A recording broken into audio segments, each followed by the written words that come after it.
இப்போ இந்த கட்டில் வந்து பார்த்தீங்கன்னாக்கா பாலிஷ் பண்ணாமல் இருக்குது. பாலிஷ் பண்ணால் எந்த அளவுக்கு இருக்கும் அப்படின்றத உங்களுக்கு சொல்கிறேன். இன்றைக்கி எல்லோரும் கை பாலிஷ் அப்படின்றது வந்து பார்த்தீங்கன்னாக்கா 4 லிட்டரில் முடிக்கிறதுக்கோசரம் கை பாலிஷ் போடுவாங்க.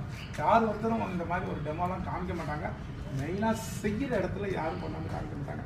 ஏன் செய்கிற இடத்துல காமிக்க மாட்டாங்கன்னாக்கா அவங்களுடைய உண்மை இதெல்லாம் தெரிஞ்சிடும் அப்படின்றத காமிக்க மாட்டாங்க. நாங்கள் எதுவும் ரகசியமாக செய்கிறதில்ல, எதையும் நாங்கள் பண்ணுறதில்ல.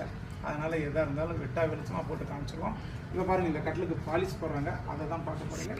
பாருங்கள், ஸ்ப்ரேயில் ஊதுவாங்க. ஸ்ப்ரேயில் ஊதுனா 4.5 லிட்டர் வரும். 4.5 லிட்டர் செலவாகிறதுனால நாங்கள் செலவை பார்க்குறதில்ல, மக்களுக்கு நல்ல ஃபர்னிச்சரை கொடுக்கணுன்றதுனால அதை பார்க்குறதுனால தான் இந்த அளவுக்கு